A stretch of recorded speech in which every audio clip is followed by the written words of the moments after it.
आज की क्लास में सी प्लस प्लस में हम असाइनमेंट नंबर 9 जो है वो करने जा रहे हैं। आपको मैं यहाँ पर लिस्ट दिखा दूँ कि असाइनमेंट नंबर 9 में जो क्वेश्चन लिखा हुआ है वो यहाँ पर भी आपको लिखा हुआ दिखेगा। राइट ए प्रोग्राम यूजिंग क्लास, हमको क्लास क्रिएट करना है और ओवरलोडेड फंक्शन बनाना है। नहीं, फंक्शन ओवरलोडिंग का एग्जांपल है और फंक्शन ओवरलोड करके स्वैपिंग करनी है दो नंबर्स की।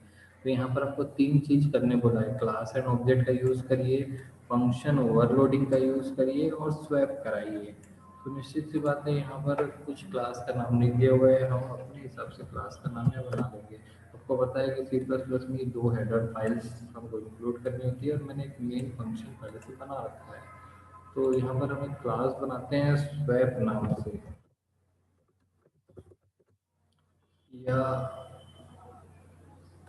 स्वैप नम नाम से बना लेते हैं क्लास, क्योंकि स्वैप नाम से हम फंक्शन बनाएंगे।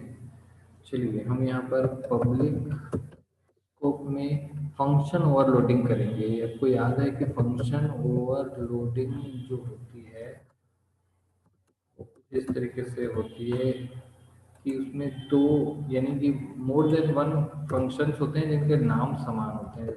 void swap, दो फंक्शन होंगे या एक से अधिक ऐसे फंक्शन होंगे जिनका नाम सेम होगा लेकिन उनका सिग्नेचर अलग अलग होना चाहिए, यानी कि उनके जो आर्ग्यूमेंट है वो अलग अलग होना चाहिए। तो अब उसने कहा है दो इंटीजर नंबर को स्वैप करने का प्रोग्राम बनाइए फंक्शन ओवरलोडिंग के थ्रू। तो मैंने यहाँ पर फंक्शन को ओवरलोड कर दिया है, बट इनका जो सिग्नेचर है वो अलग अलग रखना है। तो मैंने यहाँ पर रखा int a स्वैप करेगा।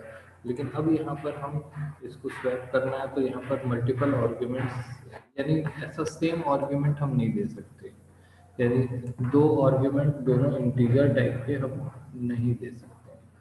ठीक है, तो यहाँ पर हम इसको ब्लैंक रहने देते हैं और इसको आ, दो वैल्यूज दे दिया हमने। क्लियर? तो यहाँ पर जो दो वैल्यू आ रही है ए और बी, उनको स्वैप करना है। यहाँ पर एक भी वैल्यू नहीं आ रही, यानी ए भी यहीं पर लेना पड़ेगा। तो यहाँ पर इंट ए बी हम यहाँ पर ले लेंगे। यहाँ पर वैल्यू हमको इनिशियलाइज करनी होगी। ए इक्वल टू मैं दे देता हूँ 10, बी इक्वल टू दे देता हूँ 20। और फंक्शन ओवरलोडिंग में तो हमको ये थोड़ा थोड़ा अलग करना होता है और दो इंटीजर हम नहीं दे सकते, तो हमने यहाँ पर वैल्यू दे दी। तो आप यहाँ पर देख रहे हैं कि इस फंक्शन में जो ए और बी की वैल्यू है वो हमने फिक्स कर दी है, जबकि इस फंक्शन में ए और बी की वैल्यू जो है वो आर्ग्यूमेंट के थ्रू आएगी, यानी कि चेंज होती रहेगी, यूजर जो देगा वो होगी। हम चाहे तो यहाँ पर भी यूजर से इनपुट ले सकते हैं। अगर थोड़ा सा और इसको स्टैंडर्ड बनाना प्रोग्राम को, तो हम यहाँ पर यूजर से इनपुट ले सकते हैं। मैं हैंडल कर देता हूँ और फर्स्ट फर्स्ट नंबर मैंने दिया कर दिया, और ऐसे ही मैं सेकंड नंबर को भी इनपुट ले सकता हूँ। मैंने सेकंड नंबर को इनपुट ले लिया, दो नंबर्स को इनपुट ले लिया मैंने। ये भी वैल्यू यूजर से ली जाएगी और ये वैल्यू भी यूजर से ली जाएगी।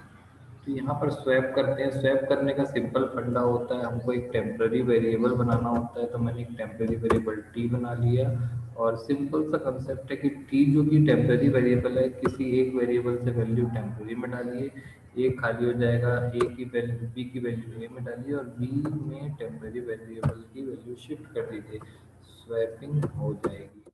स्वैप कराने के बाद इन वैल्यूज को आपको या तो रिटर्न कराना होगा या तो प्रिंट कराना होगा। तो इस रिटर्न करते समय हमें सिर्फ सिंगल वैल्यू ही रिटर्न कर सकते हैं।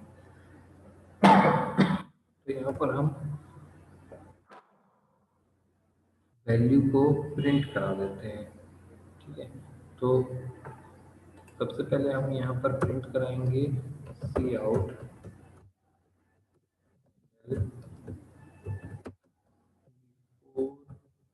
स्वैपिंग या बिफोर स्वैप।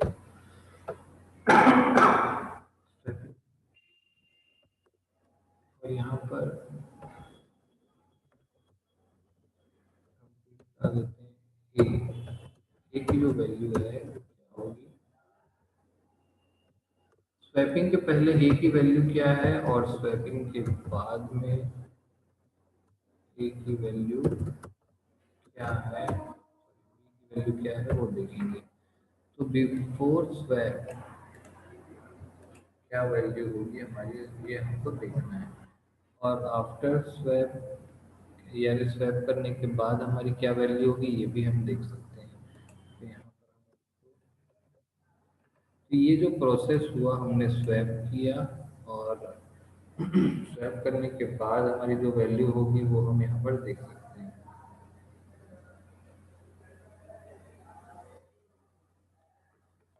तो इसको मैं थोड़ा सा इंडेंट कर देता हूँ। यस, सब थोड़ा सा देखने में ये क्लियर लग रहा है कि पहले ए और बी की वैल्यू आई और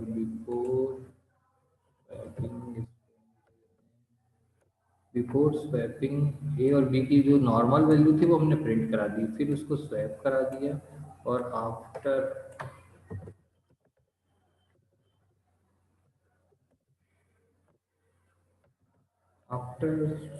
स्वैपिंग ए की वैल्यू क्या हुई और बी की वैल्यू, हालांकि दोनों सेम चीज प्रिंट हो रही है लेकिन स्वैप होने की वजह से ए की वैल्यू और बी की वैल्यू चेंज हो जाएगी। यहाँ हम एंड लिख देते हैं ताकि वो आउटपुट करेक्ट दिखाई दे।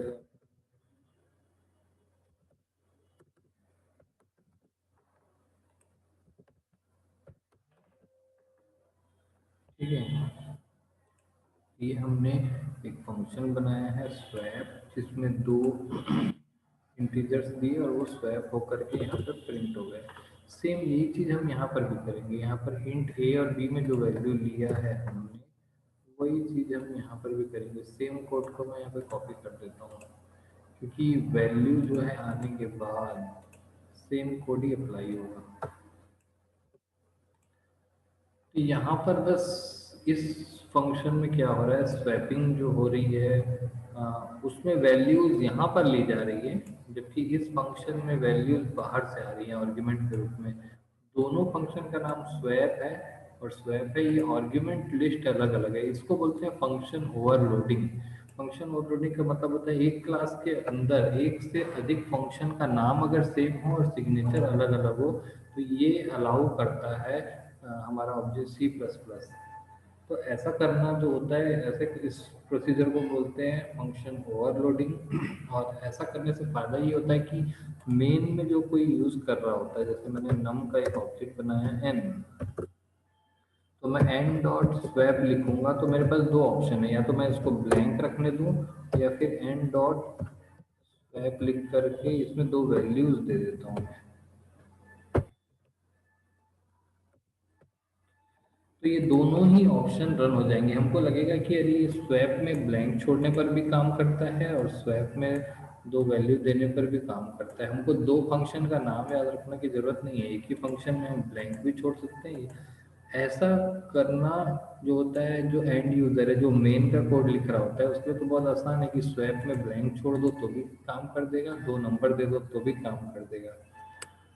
लेकिन ऐसा करने के लिए यहाँ पर स्वैप को ओवरलोड किया गया है। एक बार ब्लैंक छोड़ा गया है और एक बार दो तो नंबर दिए गए हैं। अगर ऐसा नहीं करते तो ये अलाउ, ऐसा हम ब्लैंक छोड़ना, ये दोनों ऑप्शंस हमारे पास नहीं होते। यानी एक फंक्शन जो है more than one task perform कर रहा है, ब्लैंक वाले को भी हैंडल कर रहा है इसको भी कर रहा है। ऐसा वो इसलिए कर पा रहा है क्योंकि हमने क्लास में इसको ओवरलोड किया है, दो फंक्शन बनाए हैं। दो काम हो रहे हैं यहाँ पर लेकिन यूजर को लग रहा है कि एक ही फंक्शन होगा, ये इसको भी हैंडल कर लेता है इसको भी, जबकि ऊपर में दो फंक्शन बनाए गए हैं, ओवरलोड किया गया है। तो देखिए यहाँ पर मैंने दोनों फंक्शन को एग्जीक्यूट करा लिया है, बना लिया है और इसको रन करके देख लेते हैं हम लोग।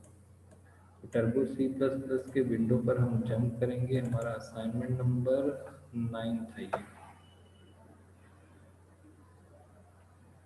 फाइल को जाके यहाँ पर हम ओपन करते हैं, असाइनमेंट नंबर 9 हमको दिख रहा है, हमारा विंडो जो है ओपन हो चुका है। और इसको एक बार कंपाइल कर लेते हैं, फिल कोई एरर नहीं है। चलिए इसको बिल्ड करिए, देन इसको रन करते हैं। तो आप देखेंगे फर्स्ट नंबर हमसे पूछ रहा है, ये पहला नंबर मैंने दिया 90, दूसरा नंबर दिया मैंने 80। फर्स्ट अटेम्प्ट में 90 80 है, जबकि दूसरे अटेम्प्ट में 5 और 6 है नंबर। तो आप देखेंगे बिफोर स्वैपिंग ए की वैल्यू 90 है, जबकि बी की वैल्यू 80 है। आफ्टर स्वैपिंग ए की वैल्यू 80 हो गई और बी की वैल्यू 90 हो गई, वो स्वैप हो गए हैं। जबकि दूसरी कंडीशन में बिफोर स्वैपिंग ए की वैल्यू 5 है और बी की वैल्यू 6 है, जबकि आफ्टर स्वैपिंग तो वैल्यूज चेंज हो गई है। तो यहाँ पर हमने तीन कंसेप्ट का यूज़ किया, क्लास एंड ऑब्जेक्ट यूज़ किया, फंक्शन ओवरलोडिंग यूज़ की और स्वैपिंग भी कराई है यहाँ पर। तो तीन चीज़ों को हमने एक साथ परफॉर्म किया। ये असाइनमेंट नंबर आपका 9।